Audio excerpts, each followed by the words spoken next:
So ಯಕ್ಷಗಾನದ ಒಳಗಡೆ ಹೋಮೋಸೆಕ್ಸ್ ಬೆಳೀತಾರೆ. ಈಗ ನಾವು ಹೋಮೋಸೆಕ್ಸ್ ಬಗ್ಗೆ ಬೇರೆ ಬೇರೆ ಈಗ ನಾವು ಏನೋ ಅದರ ಬಗ್ಗೆ ಸುಪ್ರೀಂ ಕೋರ್ಟ್ ತೀರ್ಮಾನ ಕೊಡ್ತು, ಅದ್ರ ಬಗ್ಗೆ ಎಲ್ಲ ಮಾತಾಡ್ತೇವೆ, ಕಾದಂಬರಿಗಳು ಬರ್ತವೆ. ಬಟ್ ಯಕ್ಷಗಾನದ ಒಳಗಡೆ ಅದು ಅನಿವಾರ್ಯ. ಮತ್ತು ಸ್ತ್ರೀ ವೇಷಧಾರಿಗಳಿಗೆ ಹೆಚ್ಚು ಒತ್ತಡ ಅಲ್ಲಿ ಯಕ್ಷಗಾನದ ಒಳಗಡೆ. ಸ್ತ್ರೀ ವೇಷಧಾರಿ ಚಂದ ಇರ್ತಾರೆ ನೋಡಿ. ನಮ್ಮ ಫಸ್ಟ್ ಕ್ರಶ್ಗಳು ನಮಗೆಲ್ಲ ಸ್ತ್ರೀ ವೇಷಧಾರಿಗಳು, ಯಕ್ಷಗಾನ ಸ್ತ್ರೀ ವೇಷಧಾರಿಗಳು ಈಗೆಲ್ಲ ಆಗ್ತಾರಲ್ಲ.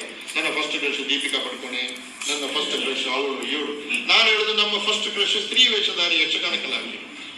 ಅವರು ನಾವು ಚಿಕ್ಕದಿದ್ದಾಗ 5ನೇ 6ನೇ ಇದ್ದಾಗ ಬಂದು ರಂಗದ ಮೇಲೆ ಕುಡಿದ್ರೆ ಏನ್ ಚಂದ, ನಮ್ಮ ಲೈನೇ ಲೈನ್ ಅದಕ್ಕೆ.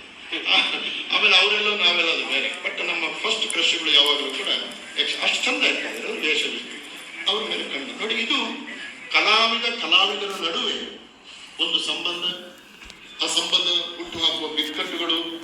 ಆ ಕಲಾವಿದ ಸ್ತ್ರೀ ವೇಷ ಕಲಾವಿದ ಅದನ್ನು ರಿಜೆಕ್ಟ್ ಮಾಡಿದ್ರೆ ಮರುದಿವಸ ಭಾಗವತರ ಅವನಿಗೆ ಹೆಚ್ಚು ಮಧ್ಯೆ ಕೊಡುದು. ಹೌದು, ಅವನು ಸೇಡು ತೀರಿಸ್ಕೊಳ್ತಾನೆ ರಂಗಭೂಮಿ ಮೇಲೆ. ಸಾಕು ಸಾಕು ಅಂತ. ಮುಂದಿನ ವರ್ಷ ಮೇಳವೇ ಸಿಗುದಿಲ್ಲ ಇವನಿಗೆ, ಅವನ ಬದುಕಿನ ಪ್ರಶ್ನೆ.